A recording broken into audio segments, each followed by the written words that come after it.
Welcome, everybody, to our PDA Town Hall for the last day of November 2025. And we are absolutely thrilled to have as our featured guest this week, really one of the most consistently excellent progressive voices in the country for the past more than quarter century. Thom Hartmann is joining us, and Thom is going to be here to talk about his newest book, The Last American President, which he'll be talking about, and people will be able to pick up through links we're going to put into the chat. And to mention this book, I have to say almost initially, this is not to in any way, um, not observe that his recent series of books, which have been known as the Hidden History series, have all just across the board been really exceptional. And they're really worth picking up. My particular favorite recently was the Hidden History of Neoliberalism. And I think that Thom Hartmann is someone who does a daily radio show 5 days a week. It's one of the most popular talk radio shows in the country, remains so. And his analysis of American society and his understanding of the history of America and the recent economic history of the world is just so absolutely in harmony with PDA. Maybe it shouldn't be surprising that Thom was somebody who was with PDA and a fellow traveler of PDA from the foundation of Progressive Democrats of America. He was very close to our founding executive director, Tim Carpenter. And as I always say about Thom Hartmann, Thom Hartmann and PDA probably are the two sort of taken as institutional forces, as it were. Thom, sorry to institutionalize you for a second, where that really laid the groundwork for Bernie Sanders' run for president in 2016. I was privileged to be a program director at KPFK Radio, and in my capacity there, I made sure that we found a way to bring the Thom Hartmann radio show onto KPFK, and we would run 1 hour out of the 3 hours per day. And one day of the week, at that point, there was a weekly hour that was called, I think by then it was Breakfast with Bernie, or was it Brunch with Bernie? I can't remember. It was Brunch. And that was incredible. And, just even hearing that show, boy, this guy, he really has a message. Anyway, people say he's too marginal. He's way on the left. It was clear as day, and I think it was clear as day to the leadership of PDA that this so-called obscure senator from Vermont really was speaking about issues that were going to connect with the American people. I don't think PDA would have taken the action that it took in launching the Run Bernie Run campaign without awareness of how Bernie sounded on the Thom Hartmann show. And obviously, I'm guessing Thom Hartmann recognized this was a voice that was going to really connect with the American people, and that's what would have launched that. So it really was a partnership there that led to obviously the highest profile action that PDA has taken in its history, and we are happy to say that it transformed American politics. Unfortunately, didn't transform American politics enough, but really brought progressive politics back onto the main stage of American politics, and that's through to today. And with that, I want to say two things right now on other subjects.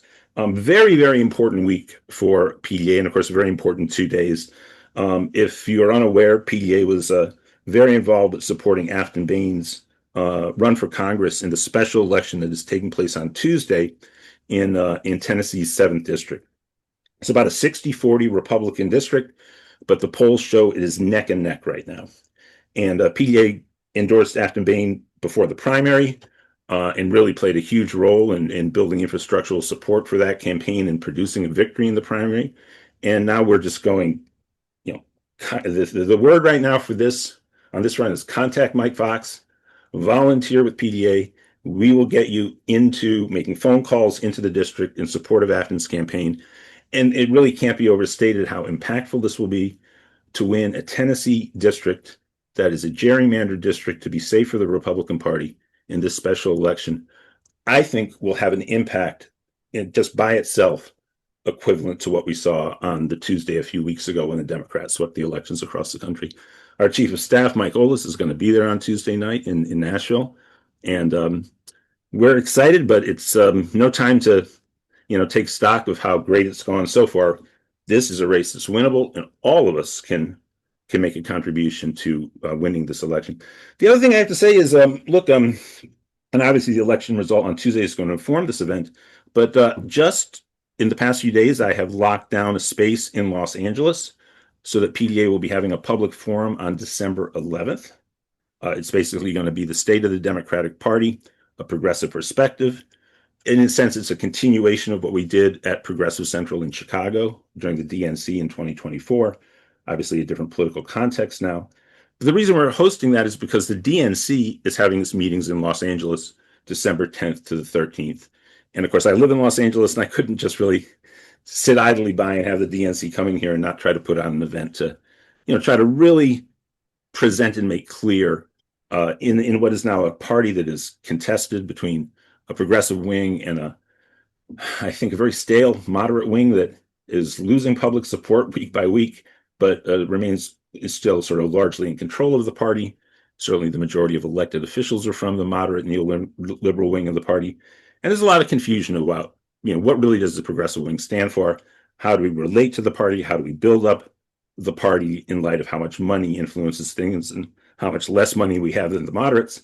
And that's what the focus is going to be. And of course, we will be streaming that event live, and we will have many invitations going out to you. And already, Ro Khanna, John Nichols are going to participate, and we'll see who's in town on the 11th and build up the roster of speakers, etc. So look forward to that. And Thom Hartmann coming up very soon. But first, as always, we have our PDA to-dos for this week. And for that, I hand it over to Mike Fox. Hello, Mike. Doing a little multitasking there, brother. Can you hear me? I can hear you perfectly. Excellent. Pushing buttons and praying that they click right. In any event, our to-dos this week, gang, as always, number one, revel in the fact that you're surrounded by people who get it here.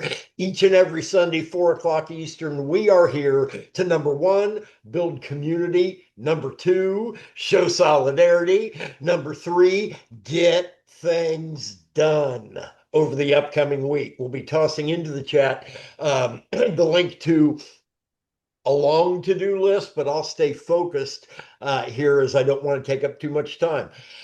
So number one, revel.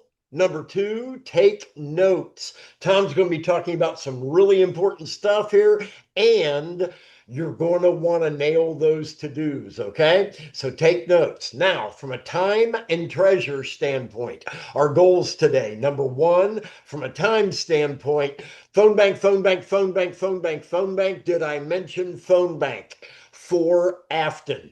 We got 2 days to bring this thing home. This will be huge if we make this happen, gang. We're on a roll, have been ever since last November. There's a blue wave going.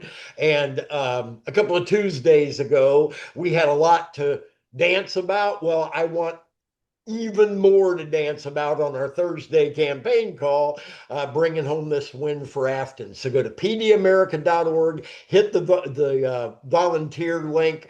Just give us an hour. That's all we're looking for, just an hour.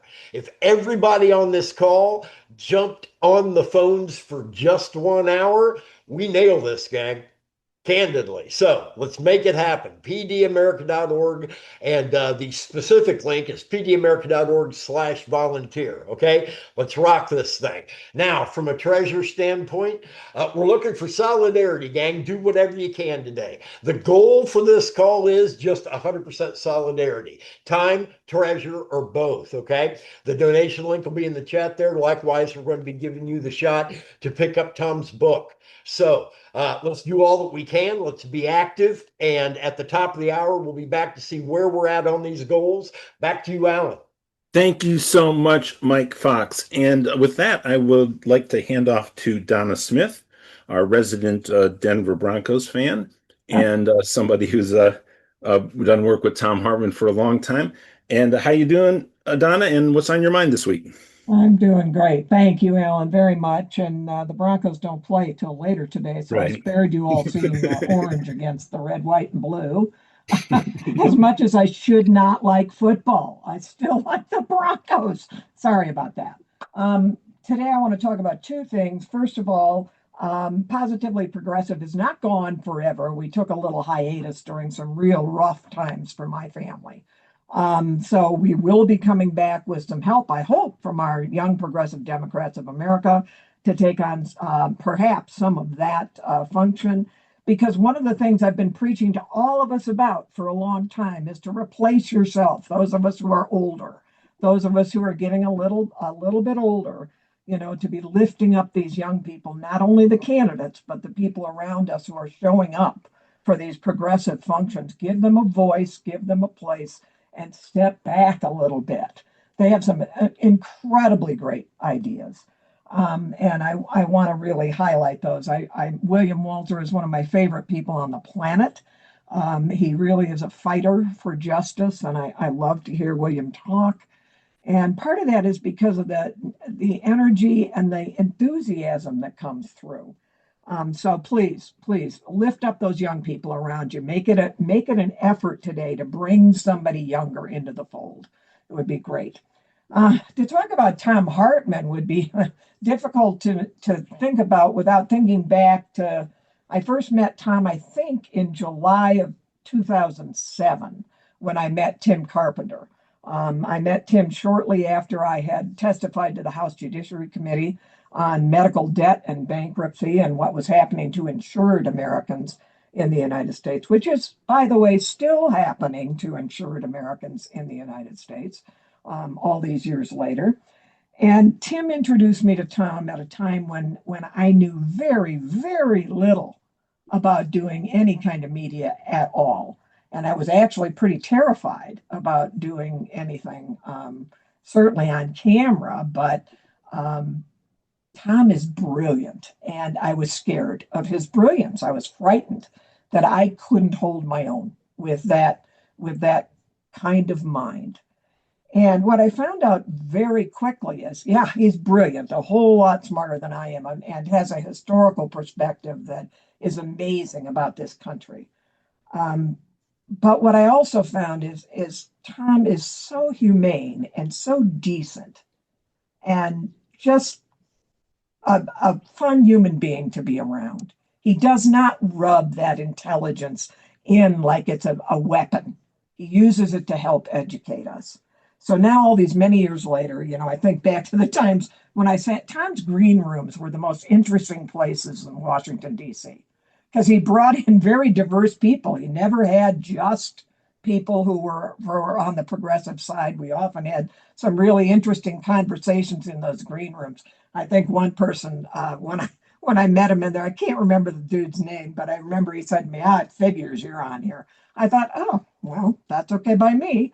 And also the sliding chair, Thom, was the most fun I ever had in my life. I had to sit in the chair and then they'd slide me across the studio up to the desk. It was the greatest thing. Anyway, Thom gave PDA such a great boost through the early period of our formation. He really did. To have that media, to have that ability to reach out to more progressive all over the country was amazing. So Thom, thank you so much for that. The other thing that I think right now, if you don't follow Thom, you really should follow Thom either on Substack, just listen to his show, tune in when you can, pick it up later when you have time. I find two things going on with me at the same time. I'll be terrified sometimes when I read stuff he writes or listen because I know he's right and it terrifies me. But then he'll also write about how we are going to come out of this, how we're going to build back out of it, how things will become better. So I have this uplift of hope that comes after being terrified. That takes a lot of talent to do that, to take people from feeling like, oh my God, what am I going to be able to do to protect this democracy that I love, to, oh yeah, I can. We've done it before. We're going to do it again. This is a terrible threat to us. I think I know about Thom. I've not seen this kind of threat before to my democracy, not like this. I do believe we will come out of it. I believe we will. But we need to make sure that we lift voices like Thom to more people than just our own echo chamber. And Thom, thank you for being the human that you are, for understanding that just very recently the healthcare system almost took my family out again. Didn't quite because I don't let them. And I won't. But thank you, Thom, for being who you are in this world and for helping PDA and for helping all of us. Back to you, Alan. Thank you so much, Donna. And I do want to highlight, by the way, if people haven't seen it, I was at the Medicare for All conference just last week, and Donna just mentioned the healthcare system.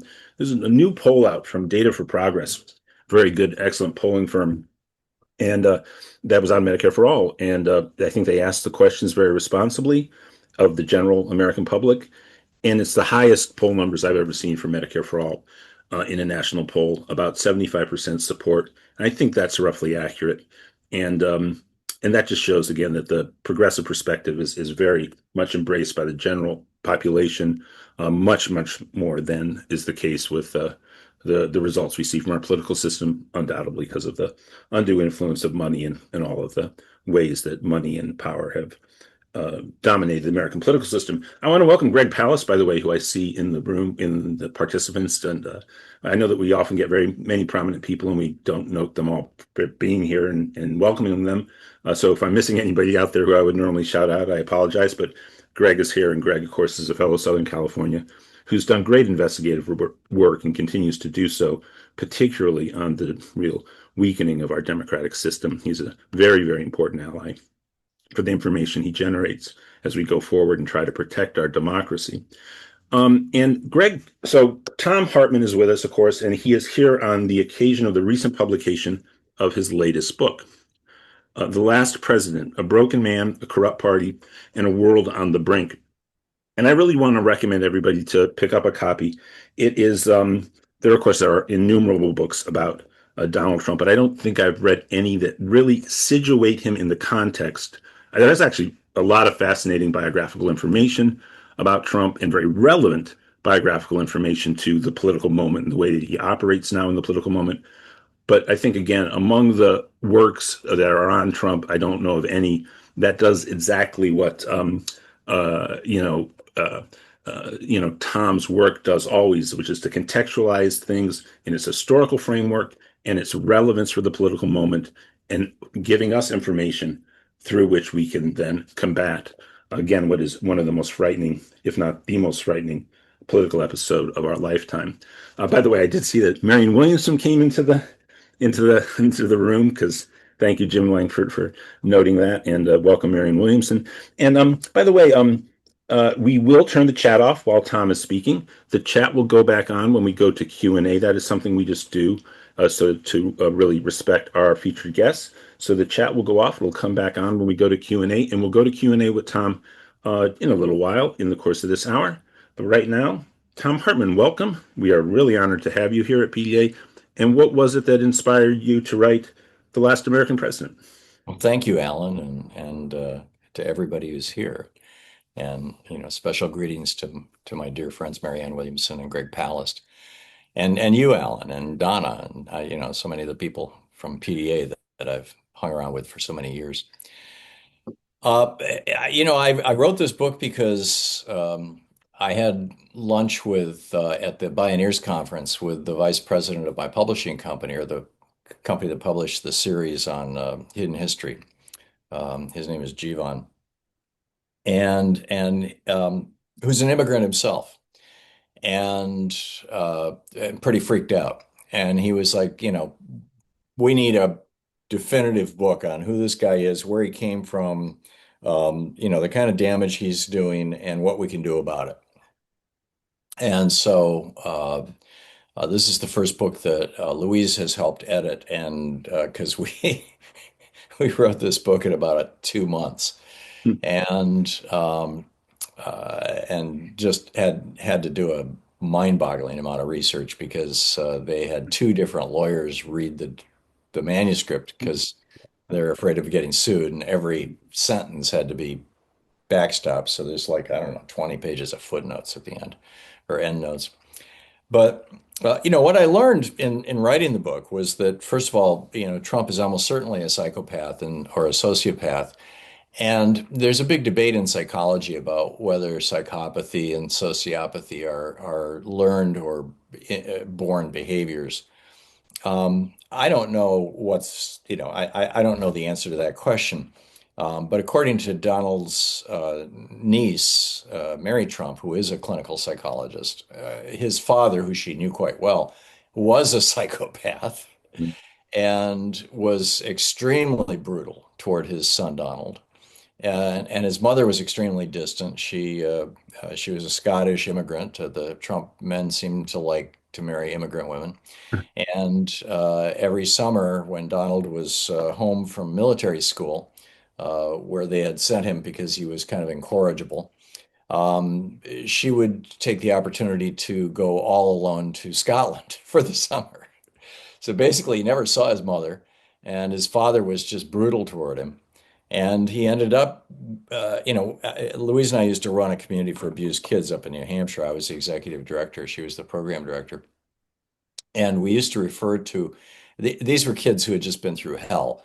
The second kid I did intake on, his name was Tony. The neighbors had noticed a smell in his house and called the police. His parents had tied his brother to a pole in the basement where he died and was rotting. Um, we're talking really severe abuse to end up in programs like ours.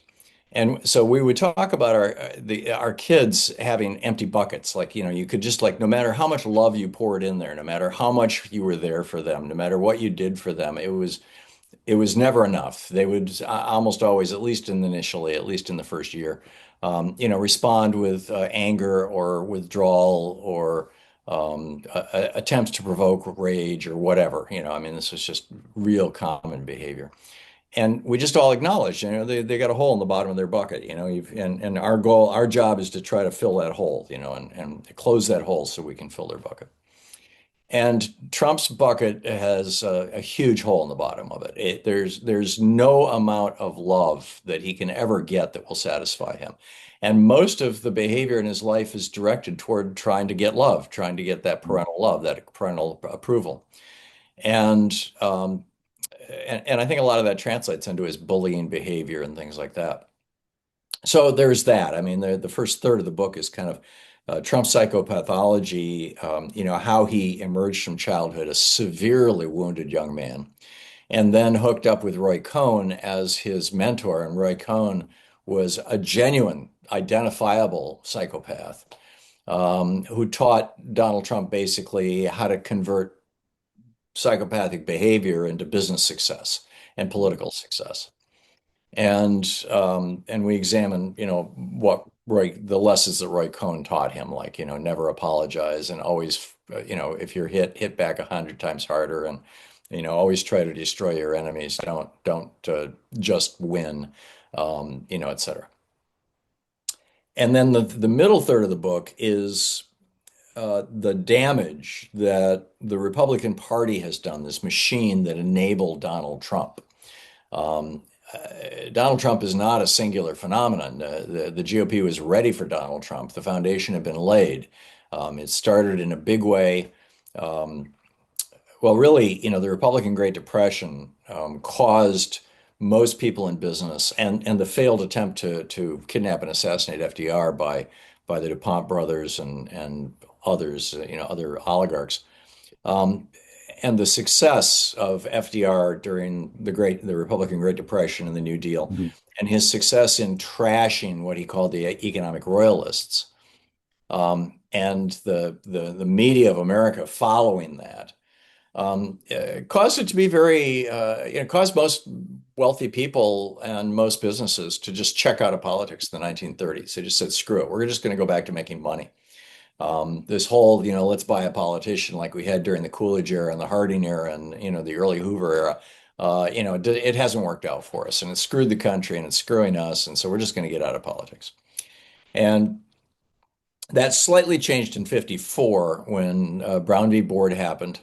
And as a result, Fred Koch started funding the John Birch Society in a big way. And they started putting up billboards all over the country that said impeach Earl Warren. But it's kind of sped up in the 60s and 64, 65 with the passage of the Voting Rights Act, of the Civil Rights Act, and legislation that strengthened the power of the National Labor Relations Board. But it really got kicked off with the Powell Memo in 1971, where Lewis Powell wrote the early version of Project 2025 and said, here's how we take over America. We take over the educational system. We take over the school. We being oligarchs, business oligarchs, big business. It was written to the president of his next door neighbor and best friend, Eugene Sindor, who was the president of the U.S. Chamber of Commerce at the time. We take over the universities. We take over the business schools. We take over the colleges more generally. We take over the churches. We consolidate the media and control it, et cetera, et cetera, et cetera. And Powell then was put on the Supreme Court by Nixon in 72. And in 78 was the author of a Supreme Court decision called Bellotti, in which it was First National Bank of Boston versus Frank Bellotti. Bellotti was the Attorney General for Massachusetts, and they had this law that said that corporations couldn't put money into political campaigns unless they directly involved the corporation. And the First National Bank of Boston was funding an anti-abortion ballot initiative. And so they got sued, and they sued back, and you had a 5-4 decision in the Supreme Court.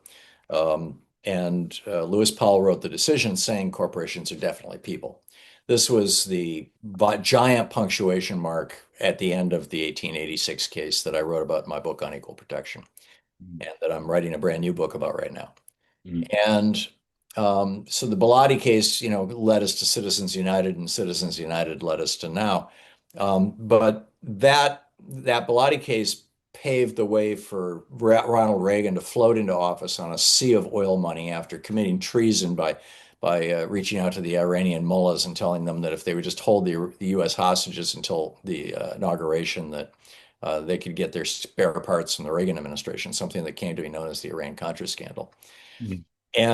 And this was really the point at which the Republican Party went all in on neoliberalism, went all in on corruption, went all in on committing treason to win elections, and really started pushing, drop the top tax rate from 74% down to 25%, drop the top corporate tax rate from 60% down to 40%,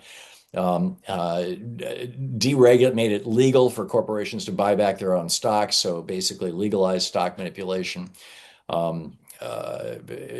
Put Ann Gorsuch, Neil Gorsuch's mother, in charge of the EPA with a specific mandate to destroy the EPA, which she had to resign in embarrassment, really in disgrace. She was going to be prosecuted for her crimes in office. So that was, and then throughout the 80s and 90s, of course, Republican-aligned oligarchs built this massive media empire. Ronald Reagan fast-tracked Rupert Murdoch's citizenship into the U.S. So Fox News got started, in addition to all the Fox TV stations. You had the Rush Limbaugh show started in 1996, the same year that, or maybe it was 97, the year after, that Bill Clinton signed the Telecommunications Act, which ended all the controls on how many radio stations, TV stations, and newspapers a single corporation or oligarch could own. And so Lewis Powell's vision of the right wing controlling more than 75% of the media in America has now been realized. We're there. So the middle part of the book is how the Republican Party and these right-wing oligarchs, largely just to keep their own taxes low, but also some were just hardcore ideologues, libertarian ideologues like the Kochs, really paved the foundation, created the foundation for a neo-fascist administration. And because we had been so inured to being lied to, by Reagan, and our media had become so weak in terms of pushing back, and we had and NBC had spent literally millions of dollars teaching Donald Trump how to be a media star, creating a whole mythology around this guy. He was in the middle of a bankruptcy when he started the Apprentice show. He still had more bankruptcies to go, yet they portrayed him. I mean, he was probably one of the most indebted men in America, and they portrayed him as this billionaire, wise elder. And that ran for 11 years. And that, I think that's the main thing that's responsible for his being president, other than that first time around he ran against Hillary Clinton, and, who had her own baggage. And he did so with a lot of help from Russia. So anyhow, the middle part of the book is about that, how the GOP basically established a world, a country, a political system where Donald Trump would be welcome and could succeed. And then the last third of the book is, what do we do about it? How do we create movement politics? How do we legally fight back? What do we do about corporate personhood and this doctrine that money is speech? How do we put back the middle class together? Mhm. How are we going to recover from all the damage that's being done by Trump? So, in essence, that's the book, Alan, and I hope I answered your question. Oh, it's fantastic, and I really found, the sections. I mean, right off the bat, it's absolutely fascinating. I watched the movie The Apprentice. I thought your work on Cohn actually accented and highlighted that in more responsible ways than the movie it did, though. Because Cohn was too charming, and he comes across that way in that movie too much. But even there in Yeah. the movie, the betrayals Trump has of the people close to him are really profound. So I recommend the movie, but supplement it with this, folks.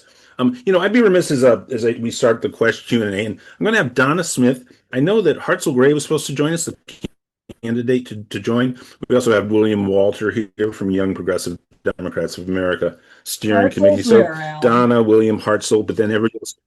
Oh, okay. Then we're going to go Donna, William, Hartzell, and then to the general stack for questions. And I don't think that the one thing I really want to accent, let's stay on the book.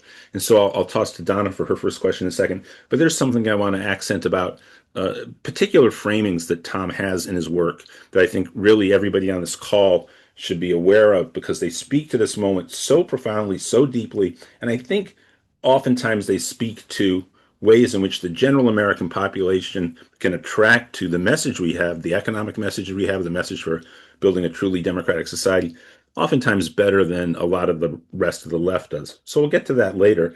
I do want to say this too, folks. I'd be remiss if I didn't also encourage everybody not only to buy the book, but to tune into Thom as often as you can, to let your friends, your neighbors, your coworkers know about the Thom Hartmann show. It is an incredible media asset, and again, it's really it operates in the voice of the common people. I think it's a very very powerful instrument as we build back up, a more honest democratic society, overcome the fascists, and set out to maybe build the America that we can build here. So Donna, though, first question for Thom. Thank you, Alan, and Thom. Thank you for that rundown of the book. I have not read it yet, so I look forward to it.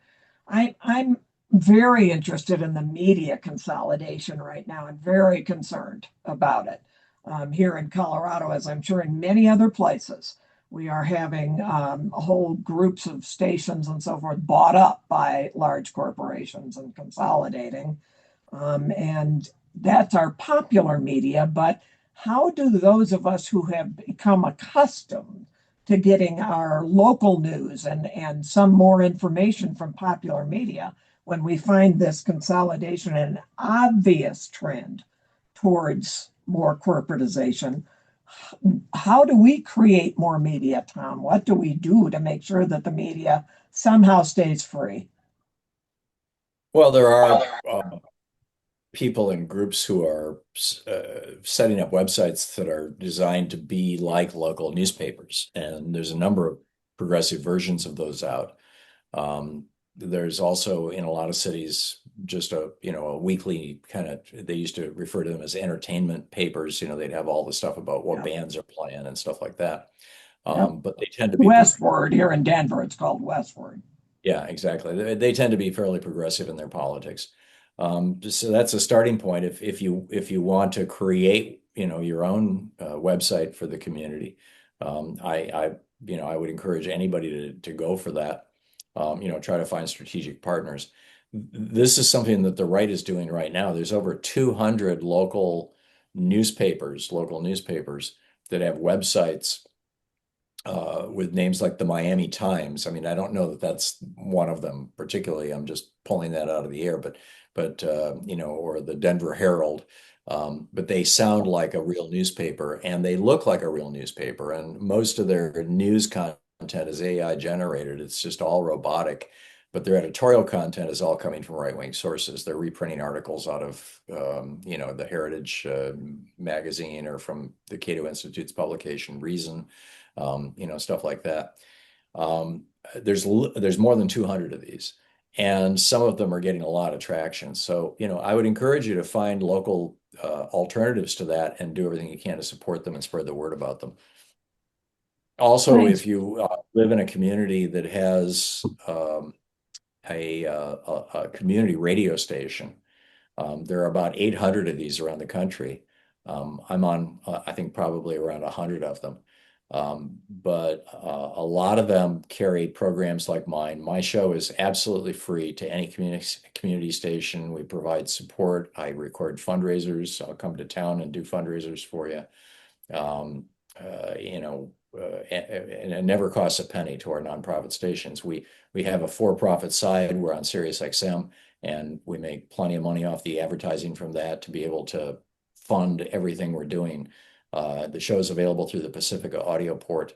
We're also on Free Speech TV, which is on it's on Direct and Dish, on Sling. It's on Roku. It's on a bunch of platforms. If you've got one of those free TV platforms, you can find it, Free Speech TV. And if you can't find it, demand that they adopt it. And that's something that you can share locally. Although that's not a local resource, that's a national show. But in terms of progressive content that you can access locally. If I can still also, I mean, I know it's very hard to judge the numbers now. And I was actually just saw Amy Goodman in New York. There's a documentary film coming out about her, and close to her consigliere over the years, Dennis Moynihan. And where Thom Hartmann and Amy Goodman rank in American media shows and on radio. But I think the estimate is both shows have actually consistently been in the top 10 for quite a while now. So it is a large community of listeners listening to Thom Hartmann. And I actually really think that's a great combination of shows because Thom has a lot of open forum listener calls, and the conversation really tends to hone in on American politics, really framed in the context of American constitutional history. Amy's more of a news gathering thing for headlines of the top 15 minutes, and then reports from out and around the world and the country with people who are engaged with the news of the day. And they're a great combination of shows, and they certainly can anchor and should anchor, I think, going forward, building up progressive media that people should be listening to. The next person, by the way, I'm going to call on is William Walter, who plies the same craft that you do on your podcast, Donna, and Thom does in his radio show. He's already a radio veteran, and he's still a very young man. And I know that he has a lot of young influencer ideas he has for who should be included in the maybe package of media assets we should be sending out from PDA. But William, a quick question for Thom Hartmann. Hey, William. Yeah, hi, Thom. Fun fact, you mentioned, local progressive radio. I actually hosted my own show on civic media in Wisconsin.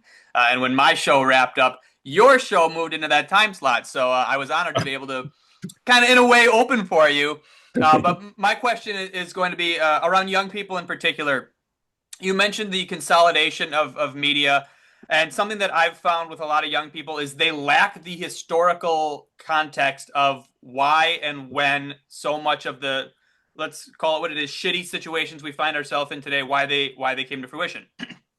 And so many of them are getting their information purely from social media sites, TikTok, Instagram Reels, YouTube, Twitch streamers, that kind of stuff. And these environments often make false information and conservative information, being uplifted and supported by the billionaire oligarchs, the easiest access. How do we remind young people that there is a discernible difference between truth and fiction? And how do we get them to recognize that many of these problems that we have faced in the past could be solved with solutions used in the past if our elected officials are comfortable enough taking that step? Sure. Let's go backwards. Back in the 1920s, I mean, radio was really became a thing in the 19-aughts and 19-teens. And by the 1920s, you had radio stations that were blowing out giant signals and interfering with each other because they were so close on the dial, and the frequencies of the dial were not yet clearly defined. And so the FCC was created to basically standardize all this, but mostly to prevent interchannel interference. So, if you're a big station in Detroit and there's a big station in Chicago, they're close enough to each other that they would interfere. They've got to be on, more than 100 kilohertz apart, or, whatever. But when they put the FCC together, they also asked the question. I mean, this was actually, this was an addenda to the FCC rules. This was in the 30s during the Roosevelt era. Asked the question, does this new media, which competed with newspapers back then, does this new media, could it be manipulated in ways that will be damaging to democracy, the way that we saw with, for example, the Hearst, fortune and the yellow journalism newspapers? And should we do something about that? And so they did. They created this thing called the Telecommunications Act, which said that you couldn't own a newspaper and a radio station in the same town. You couldn't own multiple radio stations in the same state. You couldn't own multiple newspapers across multiple states. I mean, it's basically limiting ownership. And it was updated again in the 50s to include television. And that's the legislation. And basically what it did is it guaranteed competition. It didn't regulate content. There was a piece of it called well, actually, this is an FCC rule called the Fairness Doctrine, which said that you had to operate in the public interest. And every year, the FCC radio station that I worked at, I worked in radio for about a decade when I was a kid, in my 20s, every station that I was on every year, the FCC, maybe it's every 2 years, the FCC comes by and they look at what's called your public file, which is every complaint that's ever been filed against you. And if they determine that you're not operating in the public interest, you're out, you lose your license. And the main way that back then stations operated in the public interest was by running public service announcements, local bake sale for the school and stuff like that. But a lot of people think that the Fairness Doctrine required, if a station carried like Rush Limbaugh, they also had to carry me. It didn't. It did have one provision that was sort of like that, which was that if a radio or television station were to run an editorial by the owner of the station or the manager of the station, which most of them did because they were competing with newspapers. It was like the equivalent of the editorial board of the newspaper. Then they had to give an identical number of minutes to an opposing voice. And in fact, when I worked at WJIM TV when I was 17, that was part of my job, was to find the alternative voice to the once a week editorial that the station owner would put on the air. That all went away in 1987 with Ronald Reagan. He just simply stopped enforcing that. Also, the equal time rule, which said that if you put one politician on during a political campaign time, you have to put his opponent on for the same amount of time. All that went away with Reagan. The ownership rules went away with Clinton in 96 as a result of massive lobbying. So that's the backstory. And you want people to understand the backstory because, if we simply reverse those two insane decisions, we would be back to having competition in media. And competition's a good thing because then you have competition of ideas as well as money. Beyond that, speaking to young people, I know that one of the things that I've learned from being in the media all these years is that people like to take media from people who are basically like them. The biggest like them is probably age, secondarily race, maybe tertiarily gender or religion. I'm not sure. I've never seen an actual ranking, but most people in their 60s and 70s in the media have followers who are in their 60s and 70s. Most people in their 20s and 30s in the media have followers who are in their 20s and 30s. The conservative side, there's 1,500 right-wing radio stations in the country, and most of them have a local show. So you've got this huge farm team that's being built up, literally thousands of young people in their 20s being brought in, and they're learning radio the same way I learned radio. I started out as a DJ in a dorm at MSU, and then went to, this was when I was 16, and then got a job at a local station. And then for the next 3 years, I bounced around as a DJ, and then I did news for 7 years. And that's how you learn the business, which is a really important thing to do if you want to be successful in radio.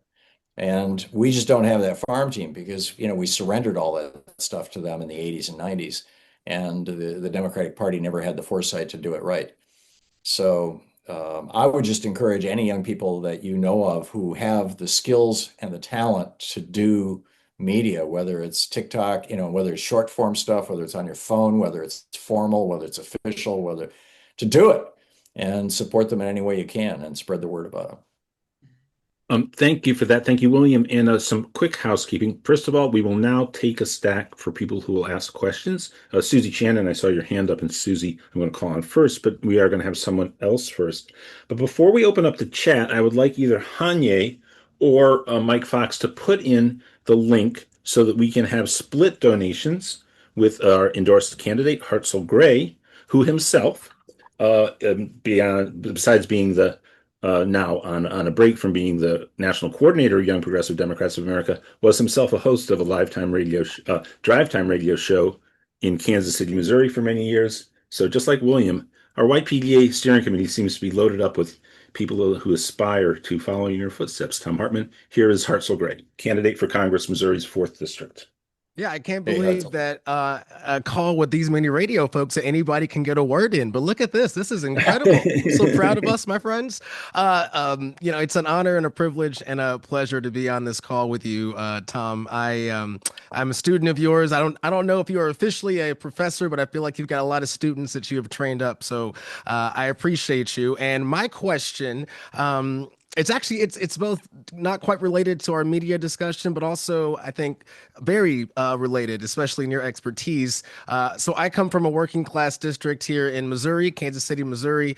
Our folks are facing sky high rents, medical debt, rural hospitals are going away, and on top of that, we're getting gerrymandered out of our representation. And so my question for you, and I think you do touch on it in your latest book that I can't wait to read.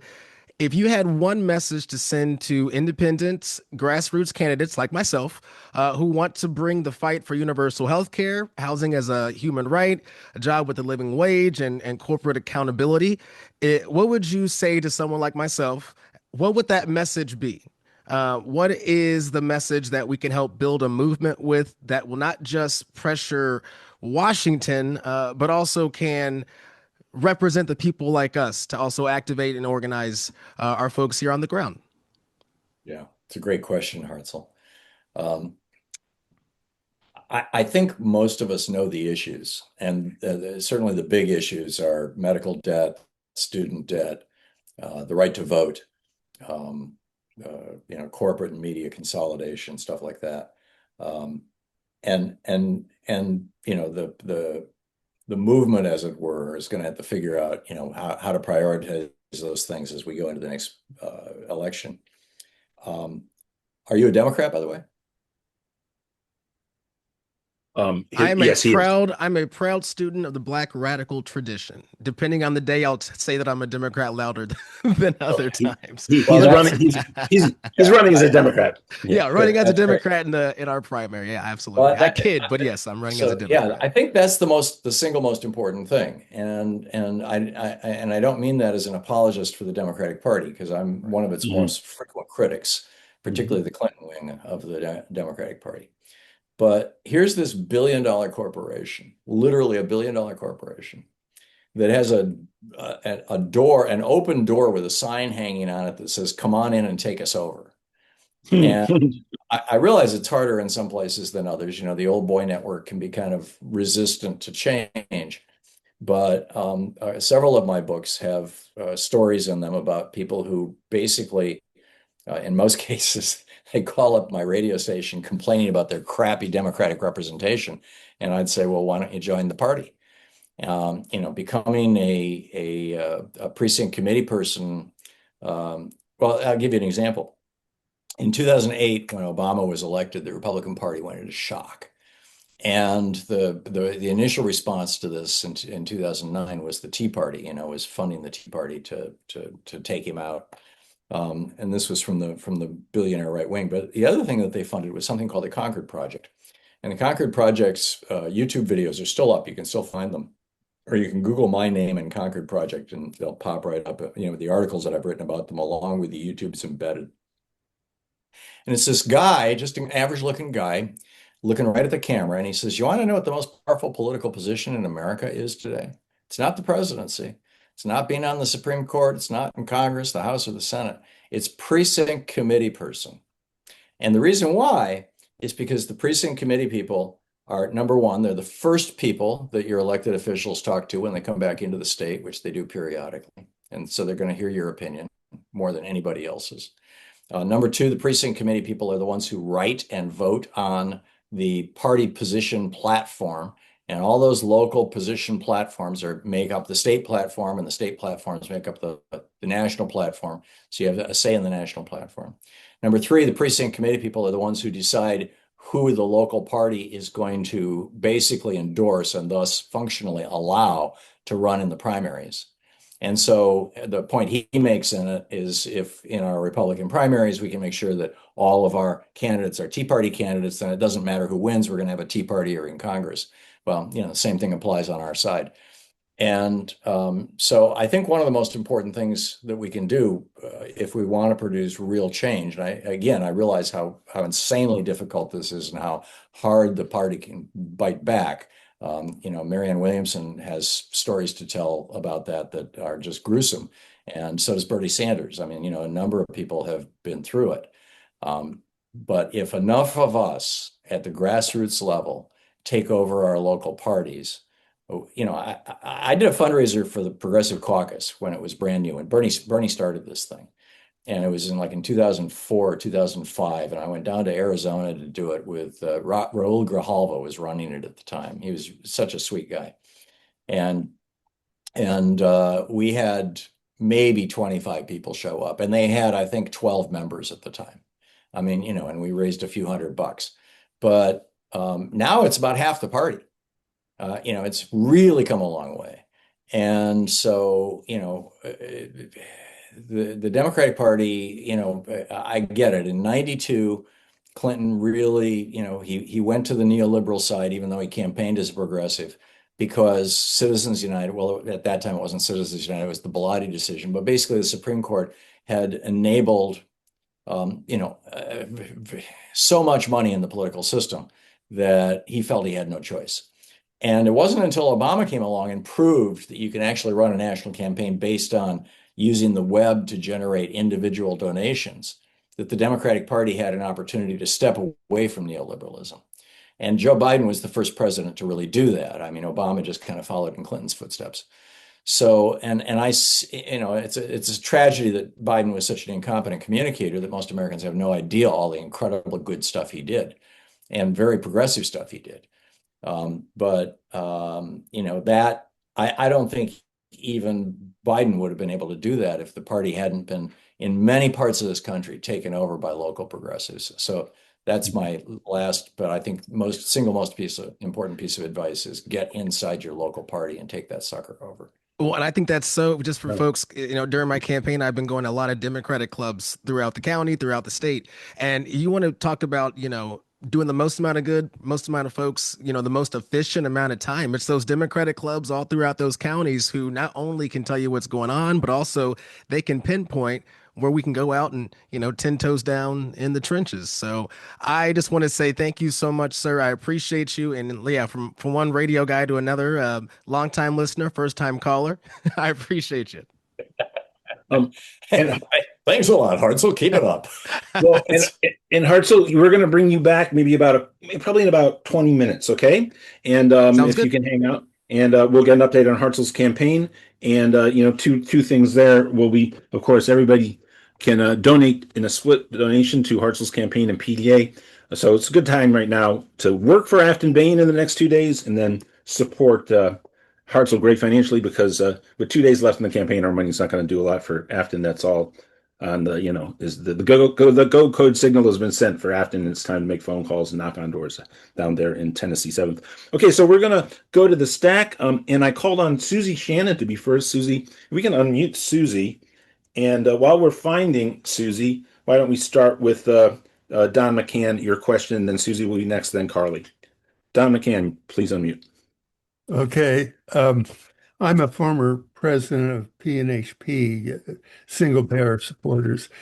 My question is, in a recent article, Ralph Nader reminded us that in 2000, Donald Trump was a strong advocate for single payer reform. With the current turmoil in the Republican Party over healthcare reform, is there any prospect that Trump might return to advocating for Medicare for all if his ego can be appeased by giving him credit for finally fixing our highly dysfunctional healthcare system? Yeah, I think it is possible. I think that some of his betrayals of his colleagues and his billionaire supporters' ideologies give some hope to that. The thing to keep in mind is this is a guy who really does not have any ideology politically. He doesn't have any governing philosophy. He doesn't have any, specific ideas about how things should be done or anything like that. I just got a note that time's up. Oh, no, sorry, that one of the staff members puts a 1 minute limit on the questions. Sorry. Oh, I see. Okay. It's all good. I don't think that when he supported single payer, he even understood what it was. He just knew it was popular in New York among the Democrats. And if you're hoping to get there with Donald Trump, it's certainly not going to happen in the next 12 months because it would never get through this legislature. If we can take the House and Senate, I'd give it a 5 or 10% chance, actually.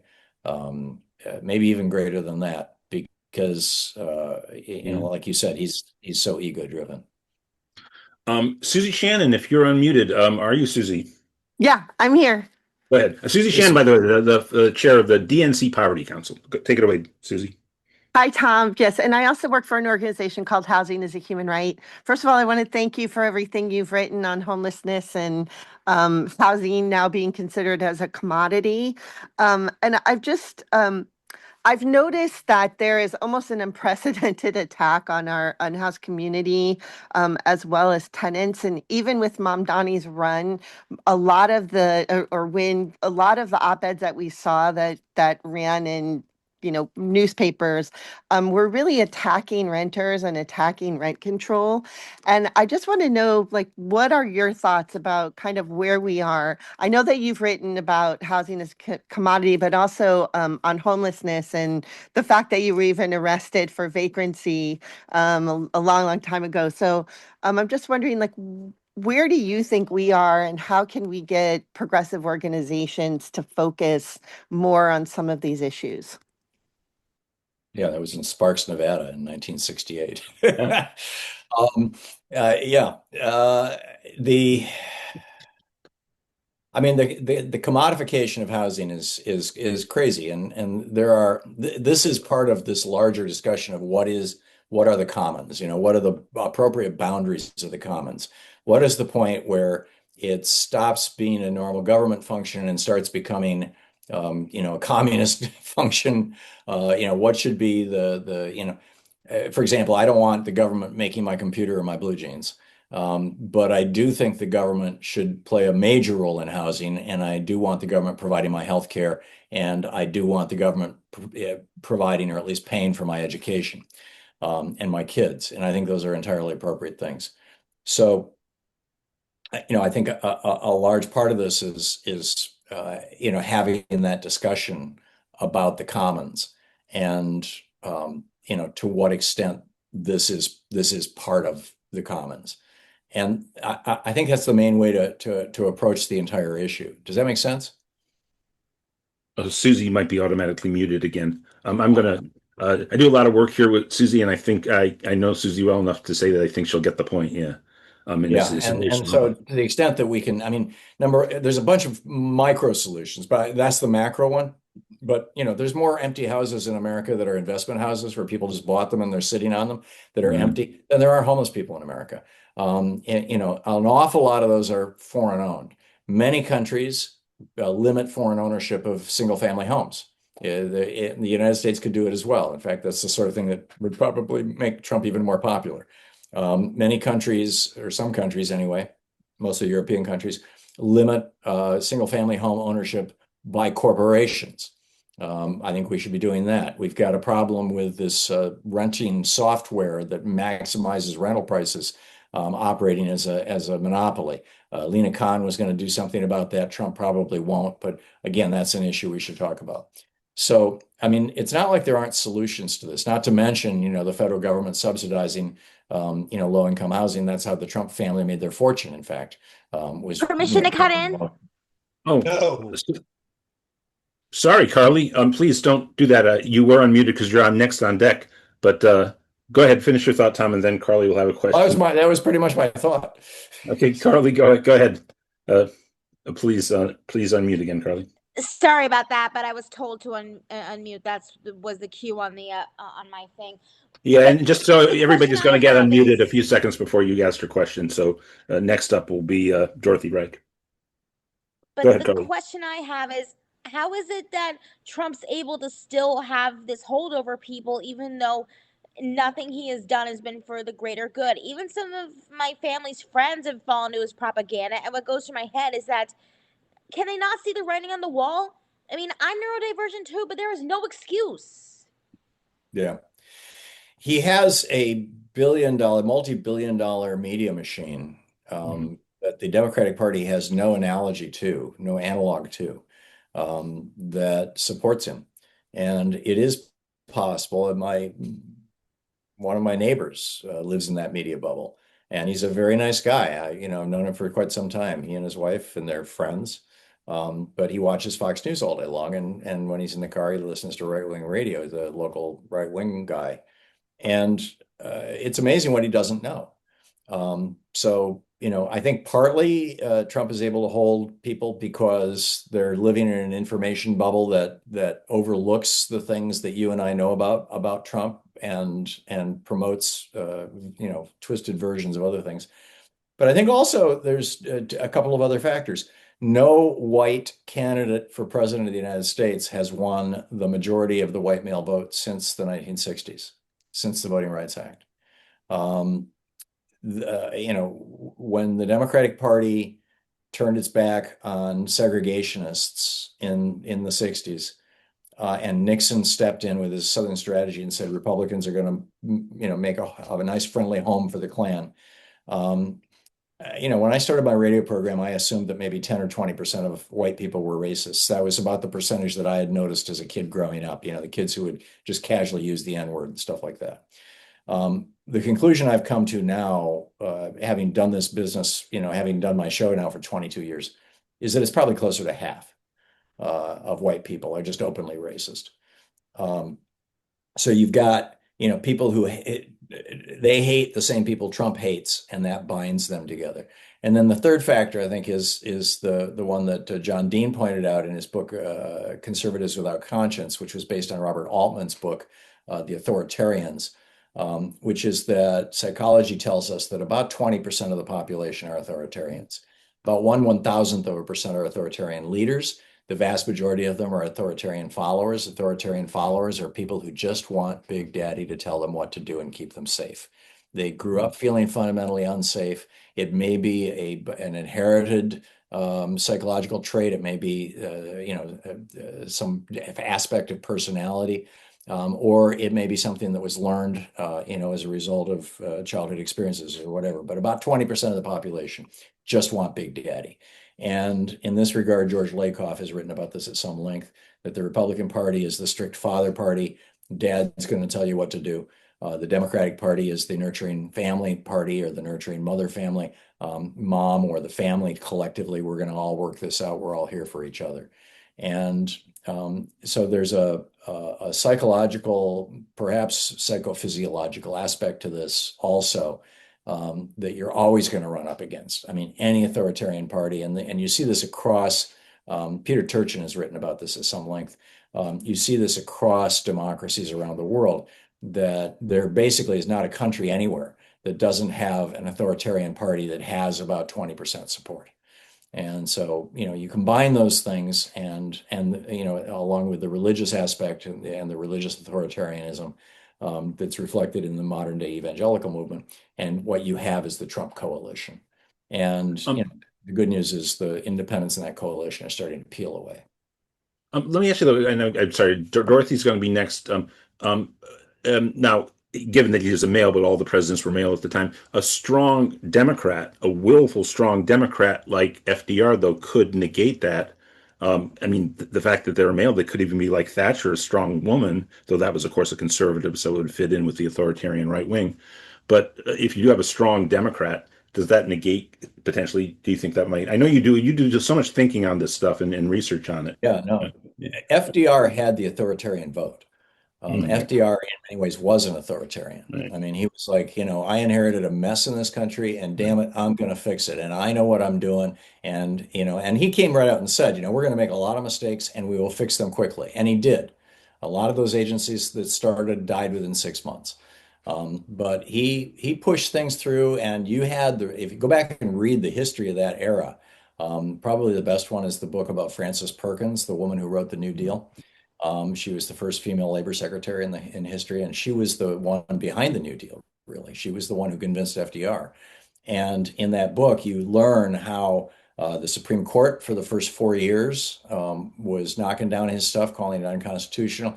The press, including press like the New York Times, were calling him a fascist, calling him a wannabe dictator. So yeah, I think if you had a strong Democratic president, I think the same things were said about Lyndon Johnson, by the way, who accomplished amazing things. I mean, he lied us into Vietnam, which has forever tarnished his reputation. But he accomplished a lot of real good, but he was also a tyrant. So, I'm not saying that the Democratic Party is never going to embrace authoritarians or authoritarianism, and it won't ever have a leader who could appeal to authoritarian followers. It certainly has in the past, and probably will again. And I think Bernie is in no way an authoritarian, but nobody on the political landscape gives succinct, clear answers to questions, as if, I saw a recent New York Times dialogue he had, and the guy asked about Medicare for all, looking to sort of get some wiggle room against it, and Bernie just shot that down in 2 words, and on to the next thing. It was clear he wasn't going to waver. And I think that is part of his appeal, and broadens his appeal. Again, the book is The Last American President. Can we keep you for about 5 more minutes? Dorothy Reich, I've already promised a question to. And again, we'll get I'll ask a final question I do want to ask about, because it's going to speak to what I'm going to be speaking about on December 11th at that PDA event in Los Angeles. So Dorothy, you're up. Hi, Tom. How are you? Good to see you again. I listen to you every morning on my way to work.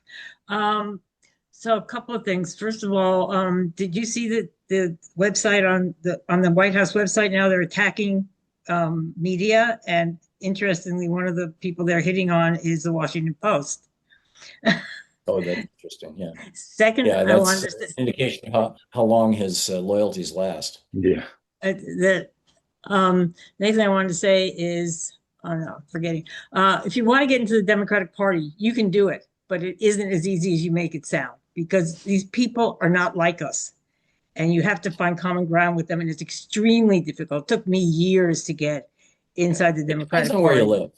Yeah. Well, maybe, yeah, but still, people have their vested interest there. If you start talking to them about rent control, they might not be so interested in you. You have to be really careful till you get in and start getting your policies done.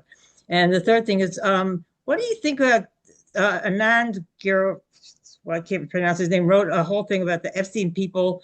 Really, they have one thing in common, and that's cruelty. That they have no empathy. They have no idea of what their policies are doing to people. People like Larry Summers make decisions, and they don't care what happens further down the road when they make those decisions. For example, in the housing crisis. So, what do you think about that?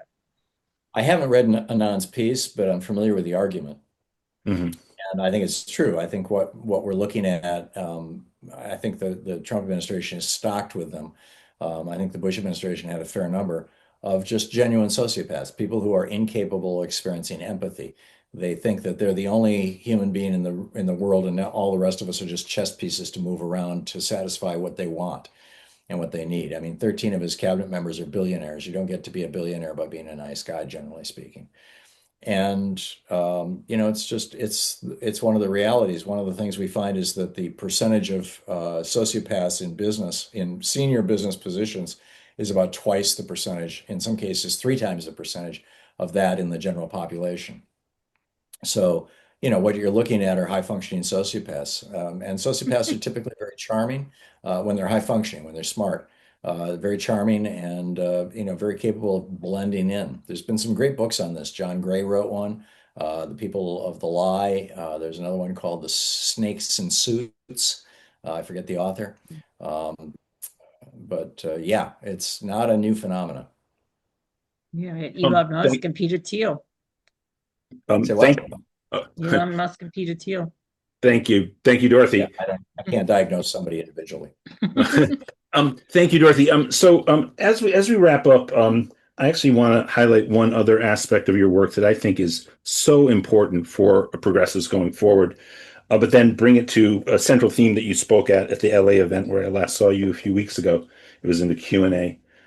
First of all, I think you're a very unique person, almost in the global left, in that you not only have been a lifelong progressive, very articulate person laying out the realities facing progressives to create a just economy and a just society. And I want to ask a question about, the Keynesian tradition, FDR, where we are now in terms of bringing that back. But also, you're so unique because you also are somebody who started small businesses, studied the structure of small business. And, when you look at, the base of right-wing movements across the world, they tend to be anchored often by small business groups. So I just wanted to highlight that for people because I've always heard everything you've ever said about small businesses to be so much in harmony with our shared politics. I think that's something that can be very important as a message to the American people going forward. The question, though, I wanted to ask was on December 11th when I speak at this event, and the DNC will be in town. I'll invite Ken Martin to attend. He probably won't be able to attend, but I'll probably try to record something with Ken Martin. Of course, we're progressives. We're critical of the party not being the blocks that progressives feel. We'll talk about that. But I'm not Ken Martin's enemy. I want to work with him. He's the head of the DNC. Let's try to make the party more progressive. But I'm also going to say very forthright, and this is in many respects something that I thought you made in your talk in LA in your Q&A questions, that we can look out at global history and American history, and there is only one set of macro, broadly understood policies and policy framings that produce a prosperous, broadly middle-class society in an industrial technological society. And those were the strategies adopted by FDR. And you can look at them in their adjustments in Western Europe, East Asia, Canada, Australia, New Zealand, but nothing else has worked. Nothing. When you say you were going more free market, the middle class starts getting pulled apart.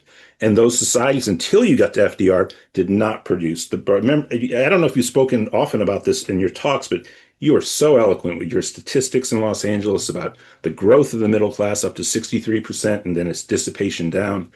And I'm going to make this, and I'm committed to making it, but I just wanted to applaud you for, in many respects, in my thinking, when I heard you talk in Los Angeles, that the only way to achieve the America that Americans want is a return to these strategies that were adopted by FDR, maintained for about 40 or 50 years, and the middle class has been chipped away ever since. So just your reflections on that as a political framing. Yeah, it's been a major part of my speeches for years. It's a major part of a lot of my books, particularly The Hidden History of American Democracy, The Hidden History of the American Middle Class, Screwed back in 2001. And that is that those policies that FDR enacted that expanded the commons, basically, that redefined the commons. There was a time when the commons was all the land you could steal from the Indians. There was a time when the commons, the whole story of the commons goes back to the common area in the little town where all the sheep could graze, and what's his name's tragedy, the commons, Garrett, what's his name's terrible kind of libertarian trashing of the idea of the commons. But the commons is a real thing. The stuff that we all had owned together, that we administer together for our common good. It's where the phrase commonwealth came from. It's why so many of the early colonies, it's the Commonwealth of Pennsylvania, the Commonwealth of Massachusetts. There was a commonwealth that everybody shared. So what does that encompass? And I think in the modern era, it shouldn't just be the military, protecting us all militarily, the police protecting us legally, the fire department protecting us from the fire, the public road system. These are parts of the commons everybody agrees with. The public library system, you get a little more disagreement. Public schools, you're starting to get disagreement as a result of the Bill Gates, thing back 15, 20 years ago when they started really pitching charter schools. But broadly speaking, that list I just gave you are generally accepted by most people as being the commons. If you look at Canada or any of the European countries or Taiwan or Japan or South Korea, Australia, you see that they've added to that list public health care college education, and the right to join a union, and which is basically economic and workplace rights. And the right to join the union in particular is what creates a middle class consistently, and as unions disintegrate, the middle class disintegrates. And those other things provide the floor that the middle class stands on, so people don't fall so deep that they can't recover. And so those, I went through that history in that talk in Los Angeles, and why in the 1960s. It's a fascinating story. In 1951, Russell Kirk wrote this book called The Conservative Mind, and he's considered the godfather of the modern day conservative movement. Alan, can I have like 3 minutes to tell this story? Oh, you got it. Oh, yeah, as long as you like, yeah. Yeah. So anyhow, he wrote this book called The Conservative Mind, and in this book and in the writings around it, mostly by William F. Buckley, who was a close friend of his, they came up with this idea. Now, keep in mind, this is 1951. In 1951, we weren't even 50% of us in the middle class. We were still in the high 40s. The middle class had grown tremendously. It was about 20% of us at the end of World War II. But by 1951, it was in the 40s. And their theory was that the middle class was something that had a more than 50% middle class had never been tried in the history of the world. And that when you have unregulated capitalism even in a pseudo or a semi-democratic society, typically what you have is a small ruling 1% who control 90% of the wealth, a small middle class, which is around 5 to 10%, sometimes 15% of the population, which are the doctors, lawyers, the professional class who serve the wealthy class. And then you've got the bottom 85 or 90% who are the working poor. And that's the norm. Adam Smith wrote about this in Wealth of Nations. Actually, he wrote about it at some length in his book, A Theory of Moral Sentiments, that was published in 1781, I think it was. It was published, or no, it was before Wealth of Nations. It must have been 71. So anyhow, that was just conventional wisdom, that's the way it was. So FDR and Francis Perkins said, no, we're going to build a middle class that's more than half of America. So we were headed in that direction. And Russell Kirk in 51 said, if we ever get a middle class that's more than half the population like FDR wants, you're going to see a couple of things predictably. You're going to see young people who are no longer respectful of their elders, and that's going to lead to the generational collapse of society. You're going to see women who no longer understand their place in the family, and that's going to lead to the destruction of the family. And you're going to see minorities who are demanding equal rights and equal pay with white people on an immediate basis. And that will cause such social disruption that the country will go down in flames.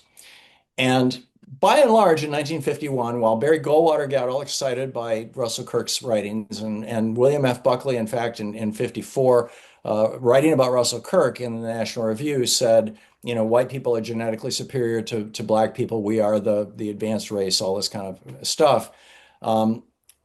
They were pretty much considered crackpots at that time in the 50s, Buckley and Goldwater and Kirk, because the country was doing just fine. And, the biggest controversy was whether Elvis is swinging his hips too much. Then came the 60s. And in 1961, the birth control pill was legalized. So by 1965, you had a full-blown women's movement. Now that women had control of their reproductive capacity and they could participate in the workplace on an equal basis with men. You had the peak of Martin Luther King's civil rights, the modern day civil rights movement, and you had cities across America that were in flames. In every single case, it was the result of a police officer brutalizing an unarmed black person, but they were in flames nonetheless because black people were saying enough. And then on top of that, you had young people like me, getting arrested in anti-war demonstrations, burning draft cards, saying, hell no, I won't go. And at that point, the Republican establishment, right around 66, 67, looked around and said, holy crap, Russell Kirk was right. Rick Goldwater, William F. Buckley, they were all friggin' right.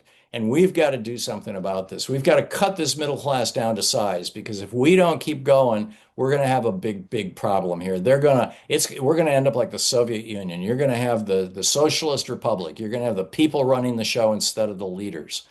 And that's the mandate that Ronald Reagan came into office with in 1981, when 2/3 of us, 65% of us, were in the middle class, was to cut that middle class down below 50%, to save the country. These guys genuinely believed, many of them, that they were trying to save the country, to undo this horrible experiment that had never been done before, that was resulting in all this social upheaval.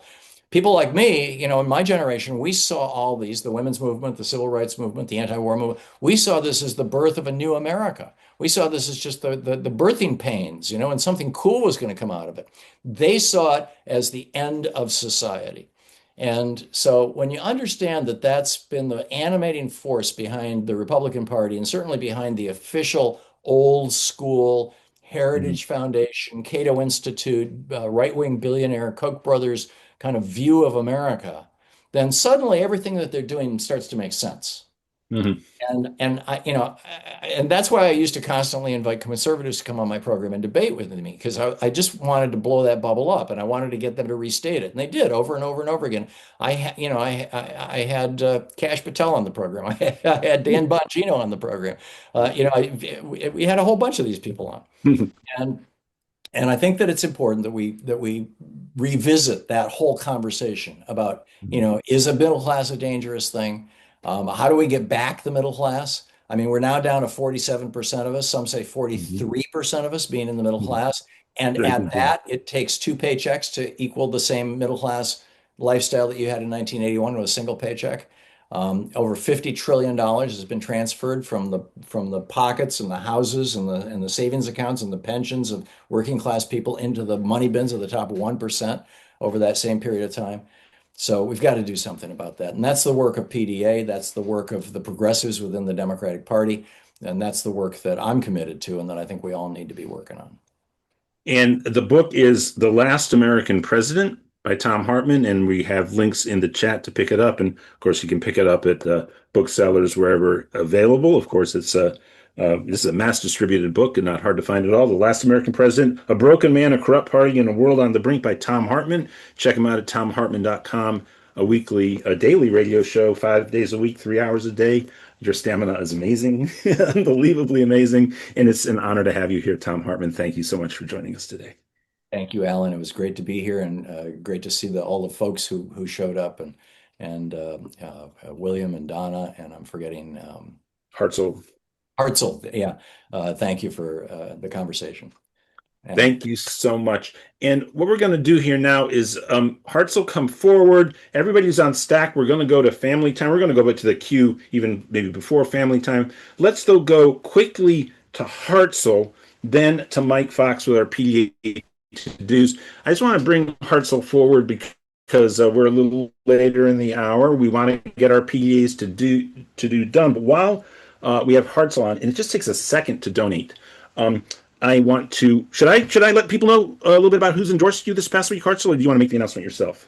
Well, I was going to make the announcement. In fact, here's the thing. In fact, if it's okay, I need everyone on this call to maybe keep a little secret, wink, wink, nudge, nudge, because what we're doing tomorrow is the public rollout of a tax policy. So I got a few breaking news, my friend.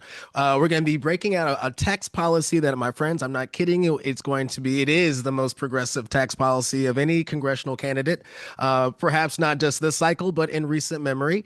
And it's inspired by the work of the Freedom Budget, Dr. Martin Luther King and Bayard Rustin. And I have some incredible folks on our team who have just Hanya, are you on this call? Hanya's on. I mean, it's so wonderful. Can't wait for y'all to see it. So wink, wink, nudge, nudge. And we are putting together that policy in the spirit of someone who has decided to endorse our campaign. He is someone who very much is a friend of PDA and a champion of economic populism. Ro Khanna.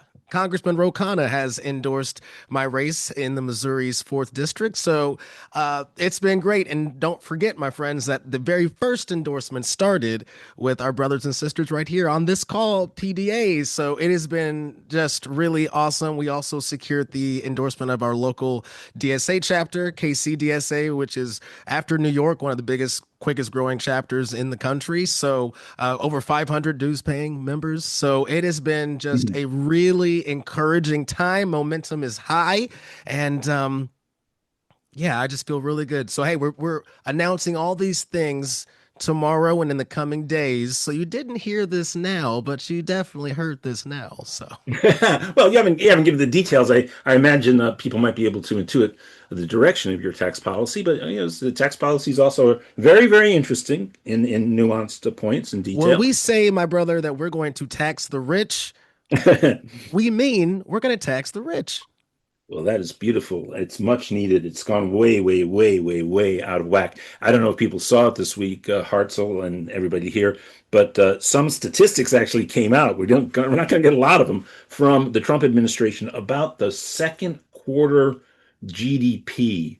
And the rise in GDP was large, but that was in part because of the quirk of how they come up with that number in relationship to imports exports is part of the equation. And it wasn't that low, but in terms of who was spending money and earning money in our economy, the skewing, the exaggeration of concentration of the wealthy spending the money, and a collapse in the expenditures of the bottom 60% of the population was, I think they said it was like the most pronounced, I think maybe ever outside of like when the economy's in total collapse around a recessionary. So you know what we should do with that? Yeah. Alan Minsky, it sounds to me like we should be taxing billionaires 100%. Wink, wink, nudge, Yeah. nudge, wink, wink, nudge, nudge. Well, this Make sure you check our socials in the coming days. Check social media, and also I want to make sure I give love. Also, again, it started with PDA, but also we picked up the endorsement of Politivist, which is Congresswoman Cori Bush, who we want to get back in that seat. It's her, inspired by her. She's not affiliated now, but she is the matriarch of that organization. So just want to say, that we got a movement behind us, brother. Well, look at all these Missourians chiming in. Mike Thaler, PDA California, former Missourian, chiming in with a tax billionaires 1,500%, which sounds grand to me. And then, well, don't forget, Bernie says there should be no billionaires, right? And there's no need well, under a tax policy written by Hartzell Gray and an incredible team, maybe that is exactly what you're going to get, Alan Minsky. Well, $999 million seems like an excessive amount of money to me, so I don't see any need for any billionaires. But yeah, and so this is fantastic. Now, Cori Bush, of course, another Missourian, and we'll be having her on the town hall soon. She's over in Missouri's first. Hartzell, just to clarify again, you are now running in what district? We are running in Missouri's 4th. I am the front runner on the Democratic side. Our primary is August 4th. This is a time we really need to help build this movement, especially going into the holidays. It's a tough time. This is a grassroots campaign. We don't take any corporate money. In fact, I think I told this story already once on this call that the very first group that hit me up hadn't even publicly announced the campaign. This was back when I was running against Cleaver in the 5th before the gerrymandering. The very first person I got was a DM that said, "Hi, welcome. Excited about your race. I'm with one of the largest lobbying firms in the country. Would love to chat." And I'm saying, okay. And I sent it to Hanya and I said, okay, what is this? You know who it was? It was AIPAC. Right. Her name at AIPAC.com. And the first thing we did after that, before we sent that thing to spam, was that we sought and we received the endorsement of AIPAC Tracker, who've done some incredible work, Track AIPAC. So again, everything has been so incredible, but we just need your support. We're going against a MAGA mouthpiece who doesn't believe a damn thing that we know we need. He doesn't believe in science, doesn't believe in reproductive freedom, doesn't believe in economic justice, doesn't believe that Palestinians' lives matter, or that they're even people for that matter. And this is a uniquely compromised candidate. He's a former Fox anchor here in town. I'm a former NPR host, which is a nice little storyline there. But he is someone who is so disliked that even in a district that where you would say maybe, I identify with MAGA. I actually like it. When you say MAGA Mark, I like that. But what they don't like is the fact that their farmland's getting bought up and their apartments, just like my apartments in downtown, are getting bought up by private equity, and that they're losing their ability to pay their energy bill because of data centers and AI.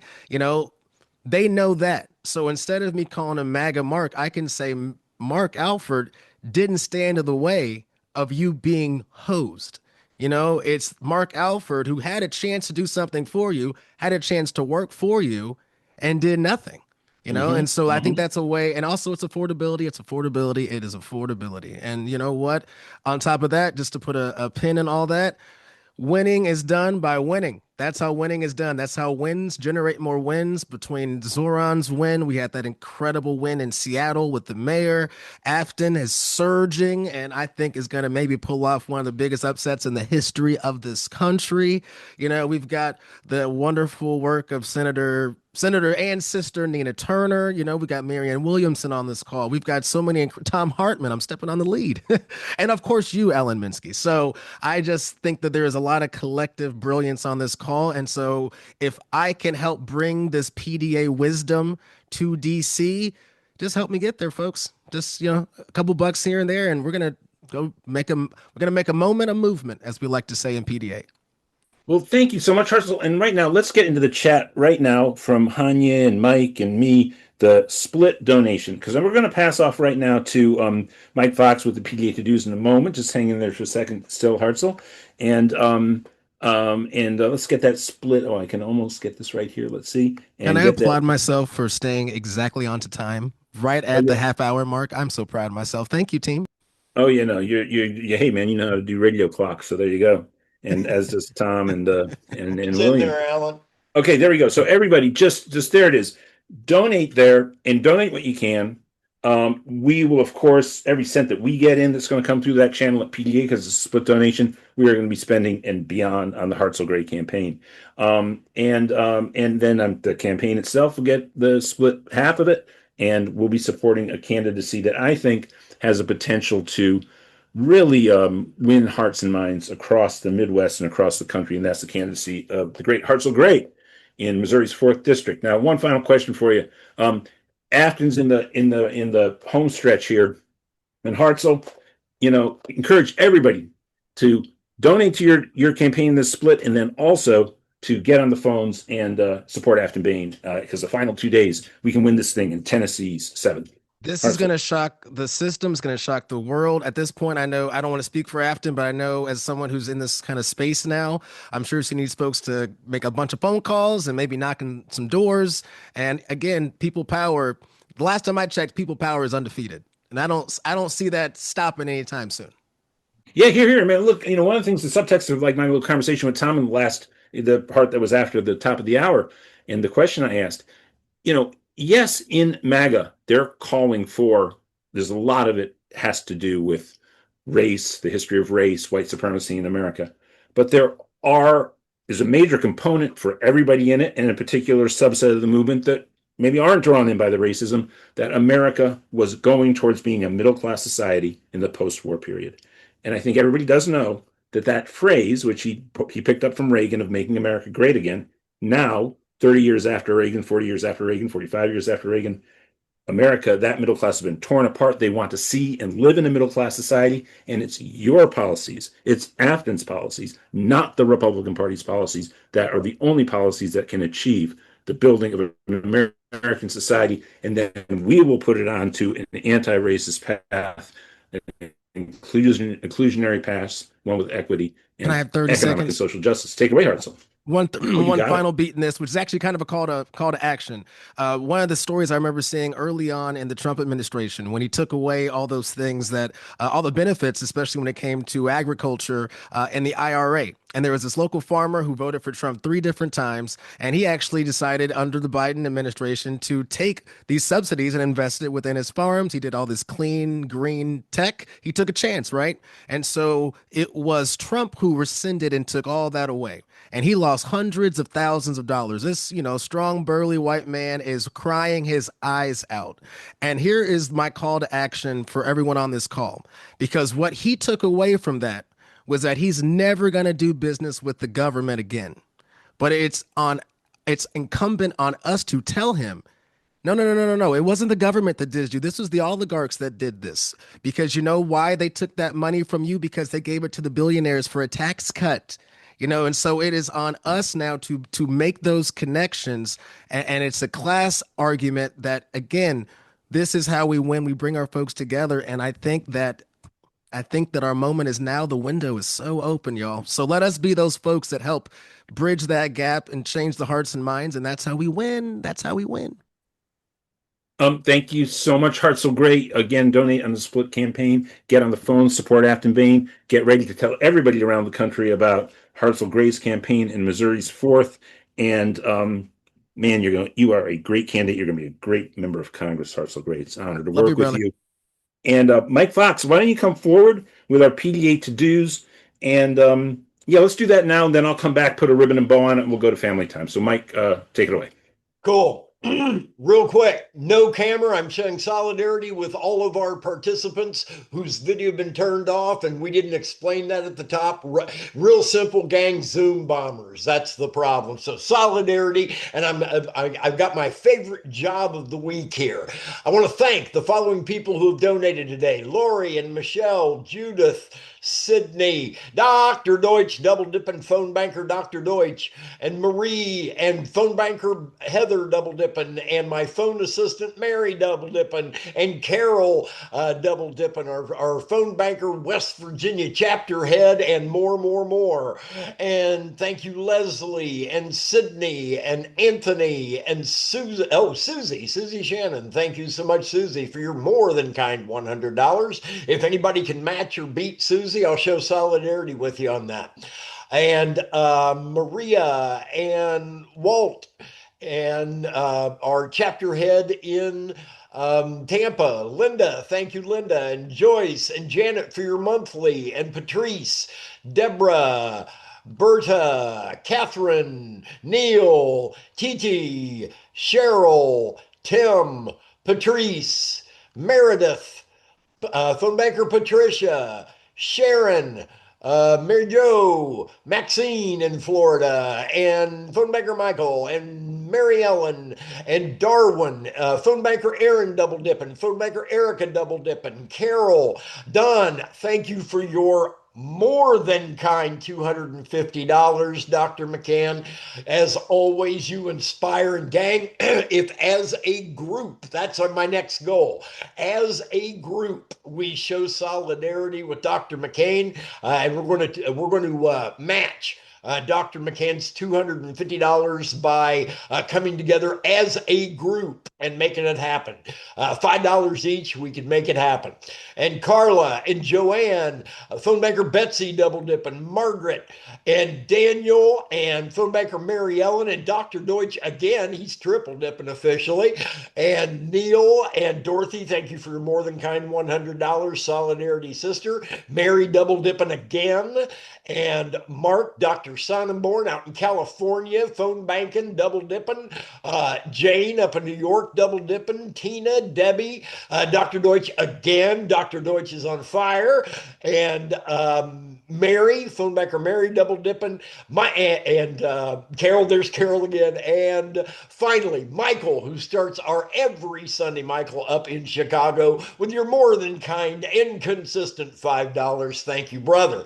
That's the wonderful news to this point. Let's keep that going. I'm still 9 phone bankers short on the goal for this call. So pdamerica.org/volunteer, nail that. I'm going to toss into the chat one more time. Pile on big for Hartzell and double dip. Bang, there it is. Toss in an hour for Afton. And let's absolutely have the phones on fire, as well as 100% solidarity. Toss in $1 if you can. And we'll be back at it during family time here. Back to you, Alan.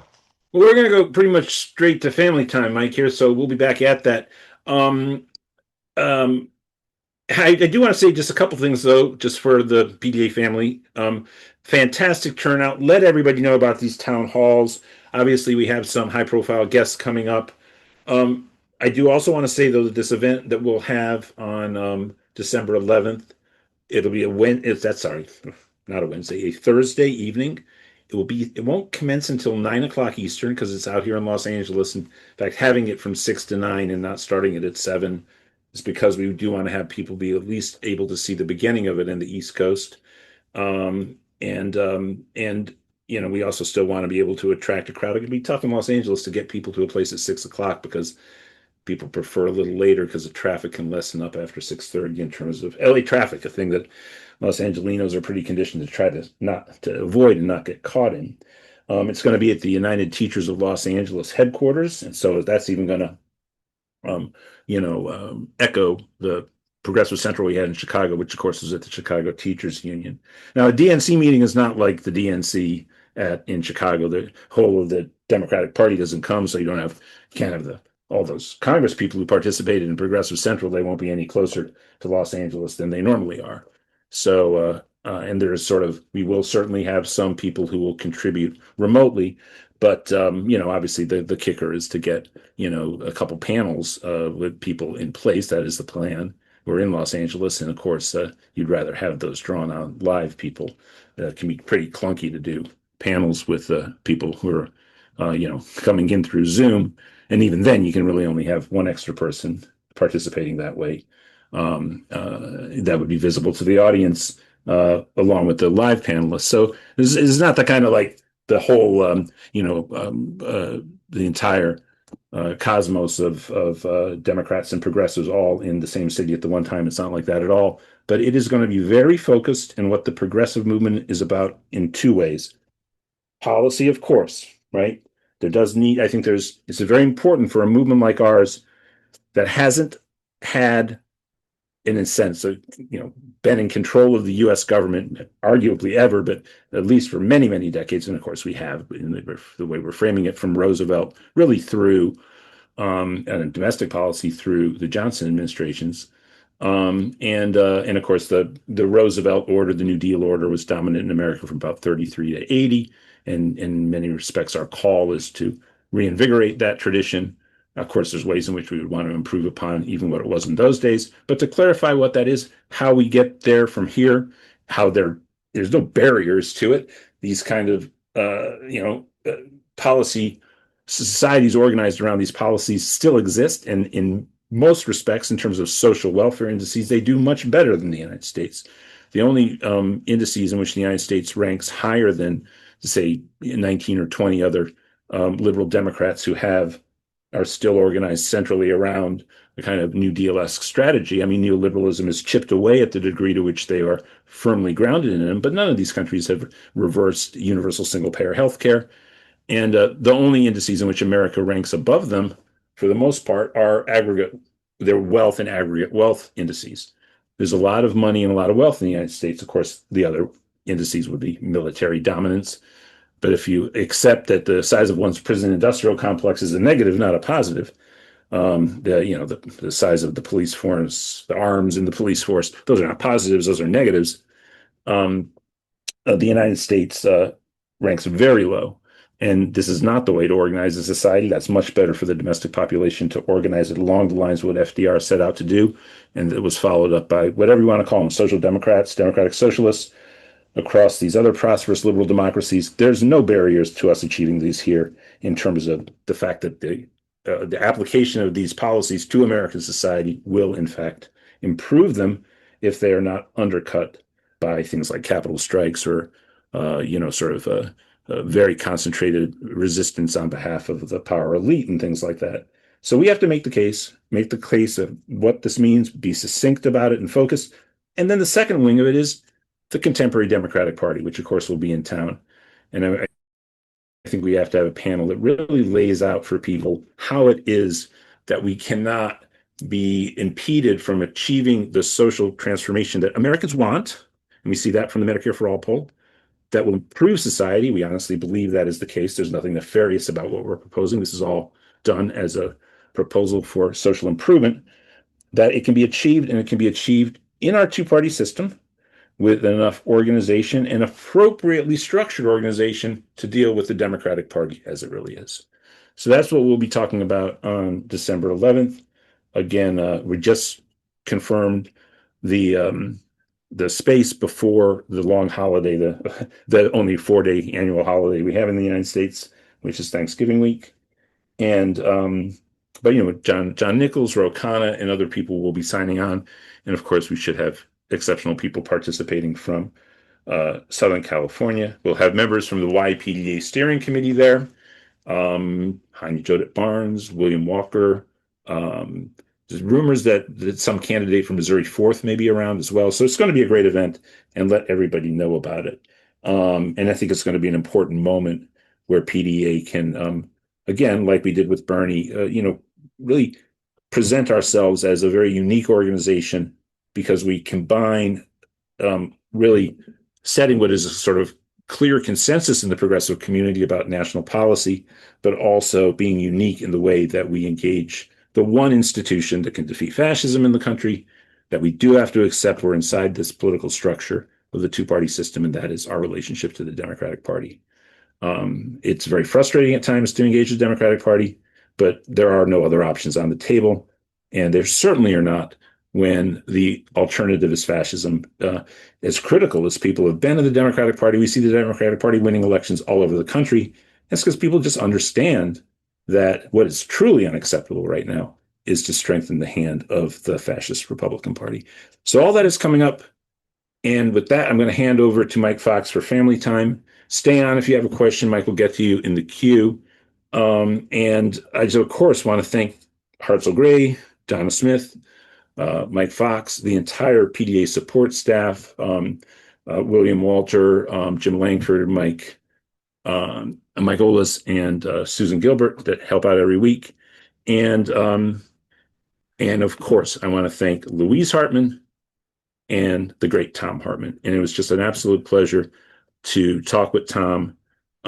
He really is just an amazing public and intellectual and political resource for our society. It's hard to call somebody a resource, but he's just, his thinking about America, his understanding of American history, the structures of our laws, the structures of the structural institutional organization of our society, and how to navigate them. He's a real beacon for our time. So it was an honor to have Thom with us today. And thank you, Greg and Marianne, for joining us too. And I'm sure we'll create a manner to hear from you both very shortly. And Mike Fox, that's it for this week. We'll be back again next week with another PDA Town Hall on December 7th, same time. And Mike Fox, take it away. Take us into family time.